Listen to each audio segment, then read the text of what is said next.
Good morning students, welcome to physics class. यह video 11th Hindi medium वाले बच्चों के लिए है। जैसा कि आपको पता था, हम पहले चैप्टर के कुछ न्यूमेरिकल्स आपको करा रहे थे, जिसमें हमने आप लोगों को पहला, दूसरा, तीसरा न्यूमेरिकल करा दिया था। आज हम आपको चौथा न्यूमेरिकल करा रहे हैं।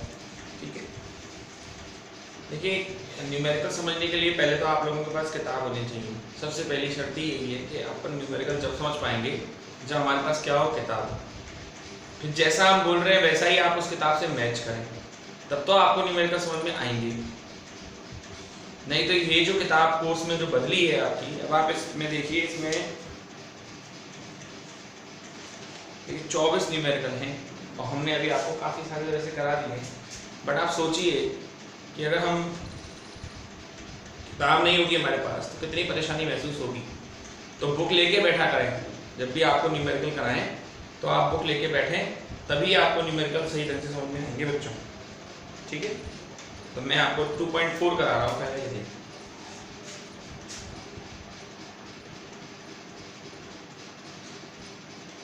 2.4 में है, इस कथन की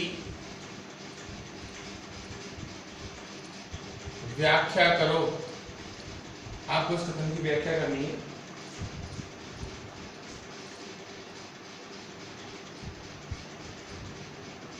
व्याख्या करो। अब ये थियोरेटिकल न्यूमेरिकल है बेटा, है ना।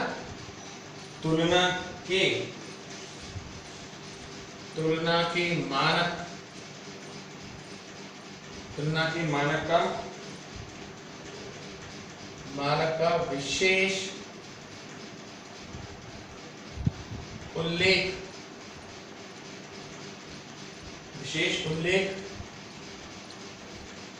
किए बिना, तुलना के मानक का विशेष उल्लेख किए बिना, इन्वर्टेड कॉमा स्टार्ट करते हैं, किसी विमीय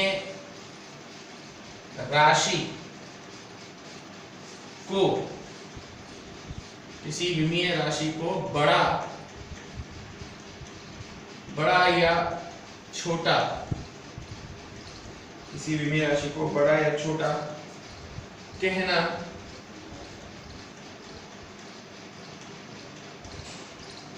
अर्थहीन है।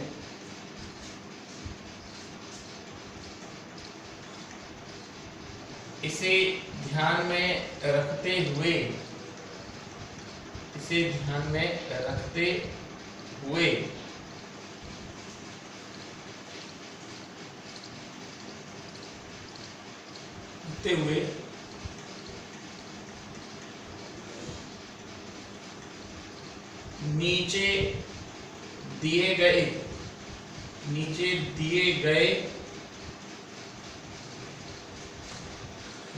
नीचे दिए गए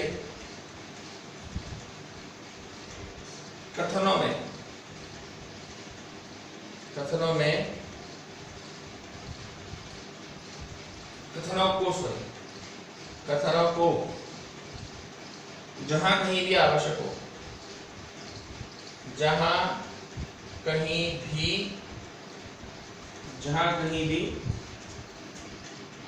को जहां कहीं भी आवश्यक हो,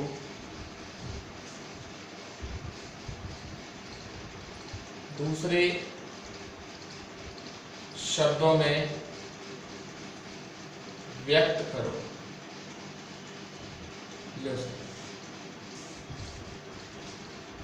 मतलब अब आपको ना कुछ कथन बताएंगे और आपको ना उनकी तुलना करनी है, उन कथनों की बताना है आपको कि हाँ ये ऐसा हो सकता है। जैसे मैं पहला कथन लिख रहा हूं, सबसे पहला ए नंबर पर है, परमाणु बहुत छोटे पिंड होते हैं।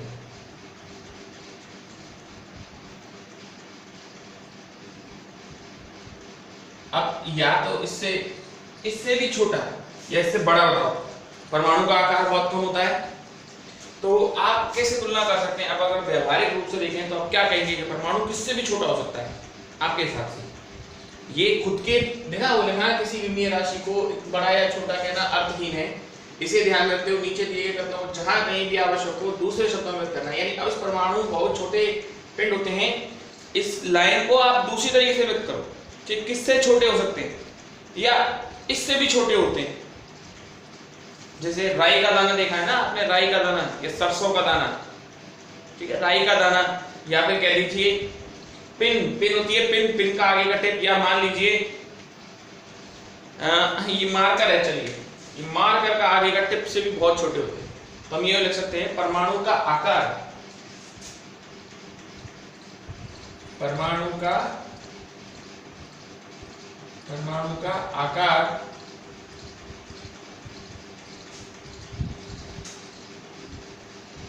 आकार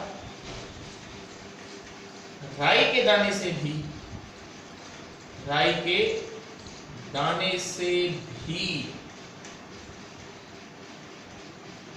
छोटा होता है।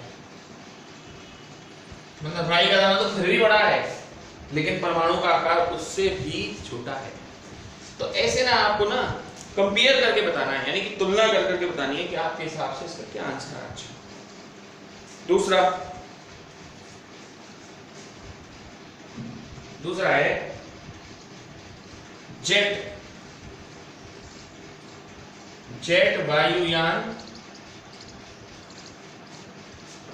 वायुयान अत्यधिक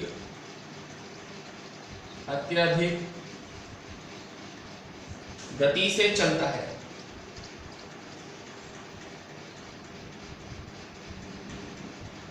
जेट एरोप्लेन बहुत अधिक स्पीड से चलता है।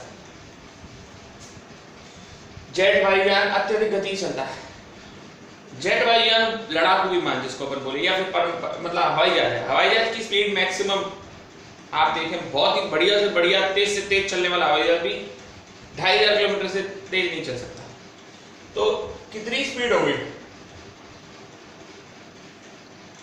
जेट वायुयान से भी तेज चलता है प्रकाश, तो जेट वायुयान की स्पीड प्रकाश के वेग से कम है। ये लिख सकते हैं इसका आंसर। जेट वायुयान की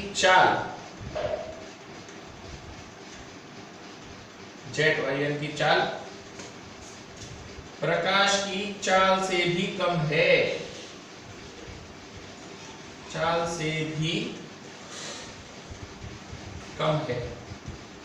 ये तुलना होगी सर आपकी जेट स्पीड की। जेट वायुयान जो है वो लाइट की स्पीड से भी कम स्पीड से चलता है। तीसरा है बृहस्पति का द्रव्यमान बहुत अधिक है। बृहस्पति को इंग्लिश में हम लोग जुपिटर कहते हैं। बृहस्पति का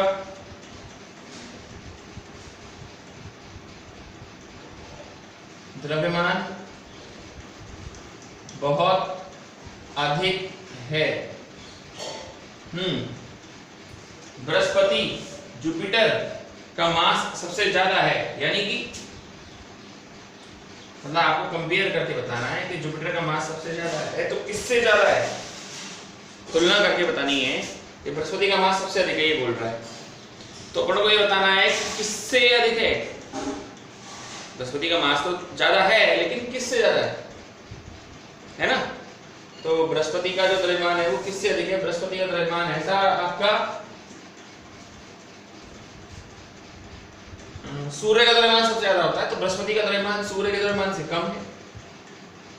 या कह सकते हो कि बृहस्पति का द्रव्यमान पृथ्वी के द्रव्यमान से अधिक है, लेकिन हम कम वाला बता रहे हैं तो यही बताइए। चलो ऐसा भी बोल सकते हैं, ये लिख सकते हैं बृहस्पति का द्रव्यमान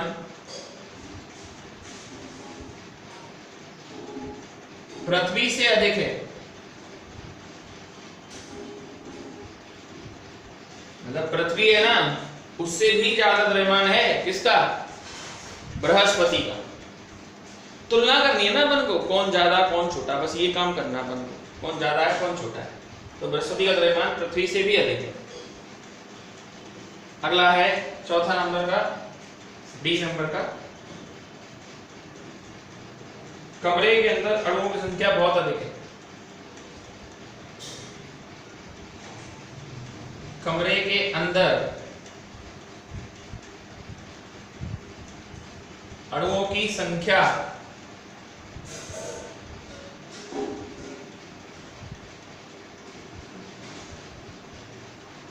बहुत अधिक है। कमरे के अंदर अणुओं की संख्या बहुत अधिक है, मतलब देखिए कमरे के अंदर अणु जो है वो वायुमंडल में उपस्थित अणुओं की संख्या की तुलना में बहुत कम होगी। तो कमरे के अंदर अणुओं की संख्या वायुमंडल यानी कि चारों तरफ वायुमंडल में उपस्थित अणुओं की संख्या में बहुत कम है, यह आंसर हो सकता है।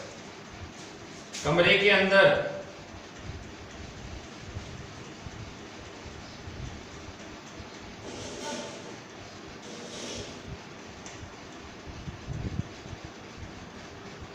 अणुओं की संख्या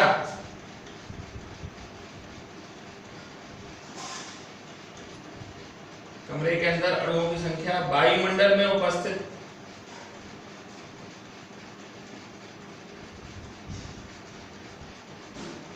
वायुमंडल में उपस्थित अणुओं की संख्या की तुलना में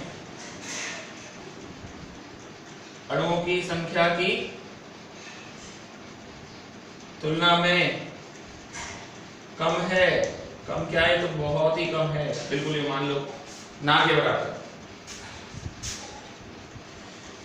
तो क्वेश्चन समझ में आ रहा होगा। मैं तो बस क्या कर रहा हूँ, आपको तुलना करके बता रहा हूँ। जिन पिंडों के बारे में मुझे जानकारी है कि हाँ ये इससे भी छोटा हो सकता है, जैसे परमाणु है, परमाणु राई के दाने से भी छोटा है, जेट प्लेन की स्पीड प्रकाश की स्पीड से भी कम। उसने यही तो बोला है कि इसे ध्यान में रखते हुए नीचे दिए गए कथनों को जहां कहीं भी आवश्यक हो, जरूरी नहीं है सब में बदले, पर जहां कहीं अगर आपको लगता है कि हाँ बदल सकते हैं तो दूसरे शब्दों में लिख दीजिए। हमने दूसरे शब्दों में अपनी बात को कह दिया है। तो एक बार इसको देखिए और देखिए, आप इसमें से देख के सीधा ही नोट कर सकते हैं ना, न्यूमेरिकल है ये तो अपन इसको सीधे सीधे ही देखें समझें। और थियोरेटिकल न्यूमेरिकल जिनको बोलते हैं, जिनमें लैंग्वेज होती है, उस तरह का है ये। देखें बच्चों उसको एक बार।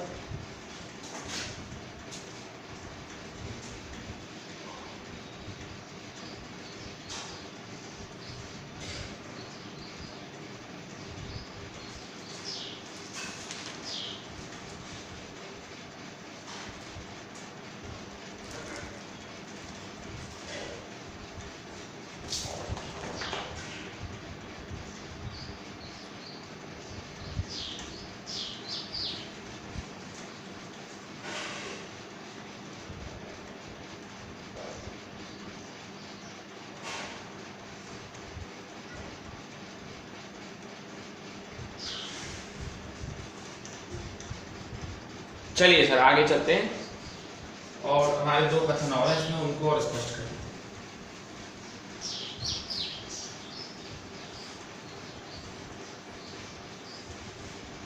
हमारा जो अगला कथन है वो है प्रोटॉन इलेक्ट्रॉन से बहुत भारी है। अगर किसी किताब में गलत हो रहा है, जैसे इस किताब में गलत लिख रहा है इलेक्ट्रॉन प्रोटॉन से बहुत भारी है, ये मैंने सही कर दिया है, प्रोटॉन इलेक्ट्रॉन से बहुत भारी है। ये ई नंबर का कथन है, प्रोटॉन इलेक्ट्रॉन से बहुत भारी है। देखिए प्रोटॉन का द्रव्यमान इलेक्ट्रॉन के द्रव्यमान से बहुत अधिक है ना। तो प्रोटॉन इलेक्ट्रॉन से बहुत भारी है। ठीक है, अब आपको ये बताना है कि सर ऐसा कैसे हो रहा है, इतना भारी क्यों है। कौन? प्रोटॉन इलेक्ट्रॉन से बहुत भारी है, आपको समझाना है कि सर ऐसा क्यों कि प्रोटॉन इलेक्ट्रॉन से बहुत भारी। तो ये तो कथन ऑलरेडी पहले से ही क्या है, सत्य है, इसकी तुलना करने की भी जरूरत नहीं है। उसने कहा था ना जहां कहीं आवश्यक हो, तो यहाँ कोई आवश्यक नहीं है। ये स्टेटमेंट अपने आप में ही ओके है, अपने आप में सही है ये। तुलना करने की जरूरत नहीं क्योंकि प्रोटॉन इलेक्ट्रॉन की तुलना हो रही है। अगला देखिए इसमें, अगला है बेटा इसमें अगला है ध्वनि की गति प्रकाश की गति से बहुत कम होती है। ध्वनि की चाल या ध्वनि की गति प्रकाश की गति से, ध्वनि की चाल प्रकाश की चाल से बहुत कम होती है। ये भी सत्य है, इसको भी वैल्यू ने ये भी तुलना करके दे रखा है। बिल्कुल सब जानते हैं कि ध्वनि का चाल तो प्रकाश की चाल से बहुत कम है, तो इसमें भी कहीं कोई चेंज नहीं होगा। इस तरह से क्वेश्चन हुआ है। हमारी फिजिक्स में ऐसे ही बड़े बड़े क्वेश्चंस हैं बच्चों, क्योंकि एक एक क्वेश्चन के अंदर ना 4-4 5-5 बातें पूछ लेते हैं, तो आप उन्हें एक ना मान के कई सारे क्वेश्चन मानेंगे। ठीक है, तो आइए आगे चलते हैं 2.5 को। हमको करने सारे न्यूमेरिकल है बच्चों। ठीक है, तो 2.5 न्यूमेरिकल तो मैं आपको पहले ही करा चुका हूं, भले ही आप किसी पुराने वीडियो में देख लेना। लंबाई का एक ऐसा नया मात्रक जिसमें निर्वात में प्रकाश की चाल को 1 माना गया है। तो नए मात्रक में सूर्य और पृथ्वी के बीच की दूरी क्या है? यदि प्रकाश को धरती तक पहुंचने में, यानी सूर्य प्रकाश को दूरी तय करने में 8 मिनट 20 सेकंड लगते हैं। इसका आंसर 500 आया था, ये मैंने करा दिया। अब 2.6 है, इसको देखो।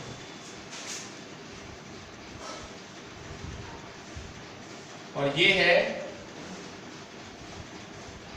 लंबाई मापने के लिए, लंबाई मापने के लिए निम्नलिखित में से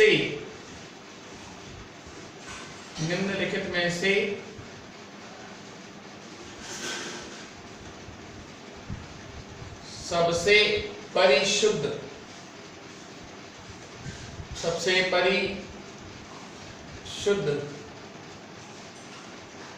यंत्र है। सबसे पहले नंबर का है एक वर्नियर कैलिपर्स। एक वर्नियर कैलिपर्स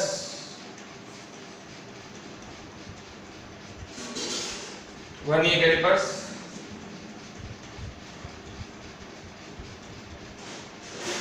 कैलिपर्स है जिसके वर्नियर पैमाने पर, जिसके वर्नियर पैमाने पर 20 विभाजन है।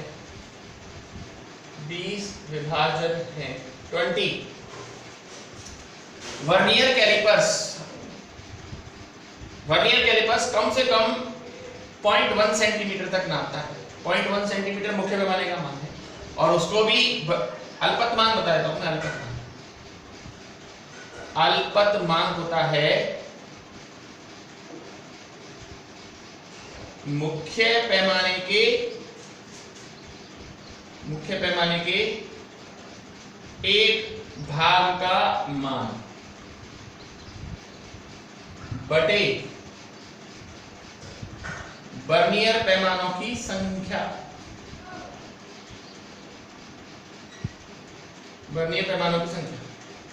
तो मुख्य पैमाने पर ये भाई साहब 0.1 सेंटीमीटर, जो जैसा आपका मीटर पैमाना होता है ना, बिल्कुल मुख्य पैमाना वैसा होता है। तो मीटर पैमाना यानी मीटर स्केल जो होता है वो कम से कम 0.1 सेंटीमीटर तक नाप सकता है।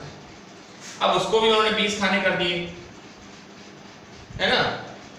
तो पॉइंट हटा दो, नीचे एक 0 बढ़ा दो, तो 1/200 को डिवाइड करेंगे तो 0.5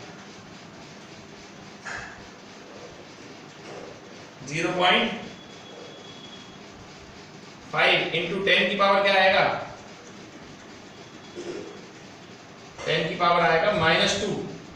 ये कह सकते हो 0.5 मतलब 5 इंटू, तो ये 1/200 है। कम से कम एक वर्नियर पैमाना, इतनी शुद्धता है उसके अंदर। सही है। आगे देखो, बी नंबर पे है एक स्क्रू गेज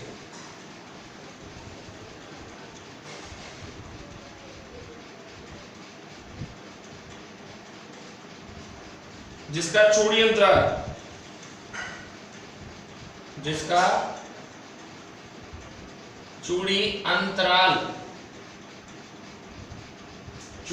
जो है 1 mm, एक स्क्रू गेज जिसका चूड़ी अंतराल कितना है 1 mm, और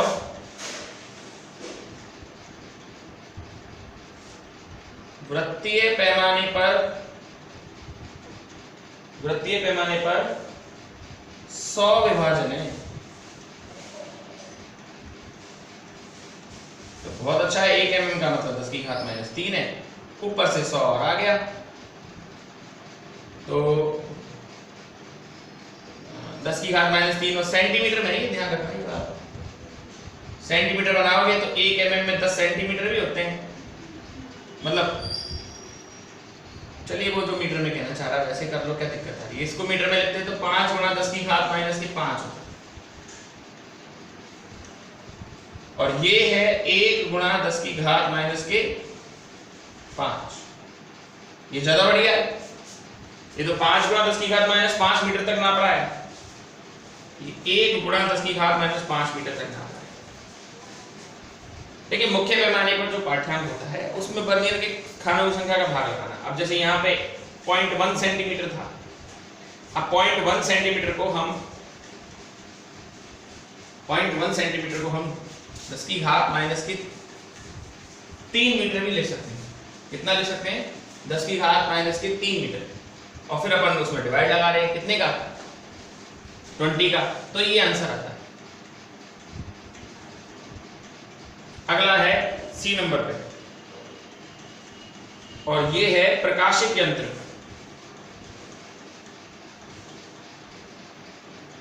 कोई प्रकाशिक यंत्र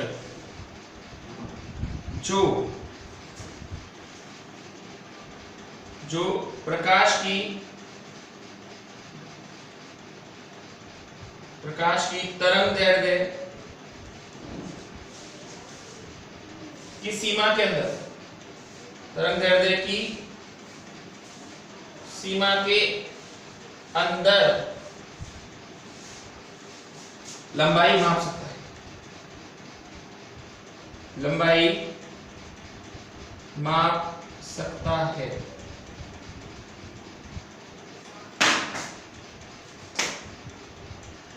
प्रकाश की तरंगदैर्घ्य होती है 400 नैनोमीटर से 700 नैनोमीटर तक, यानी 400 × 10 की घात -9 और 700 × 10 की घात -9, यानी 4 × 10 की घात -7 मीटर, यानी 7 × 10 की घात -7 मीटर। तो प्रकाश जो है वो 10 की घात -7 मीटर तक नाप रहा है। और इस जो क्वेश्चन था इसमें ये पूछा था निम्न में से कौन सा अधिक परिशुद्ध यंत्र है। तो आप देखिए, खुद ही देख के बता पाएंगे कि सबसे ज्यादा परिशुद्ध यंत्र तो आपका प्रकाशिक यंत्र है, जिसकी सहायता से आप इतनी डिस्टेंस तक को मेजर कर रहे हैं। ये आंसर बच्चों देखो, मैंने वैसे तो आप 2 न्यूमेरिकल कराए हैं, एक चौथा और एक छठा, लेकिन आपको बता दूं न्यूमेरिकल आपको जब भी समझ में आएंगे जब आपके पास किताब होगी। तो सबसे पहले तो आप किताब खरीदिए, फिर ही आपको ये न्यूमेरिकल बहुत अच्छी तरीके से समझ में आएंगे। Okay, that's all for today.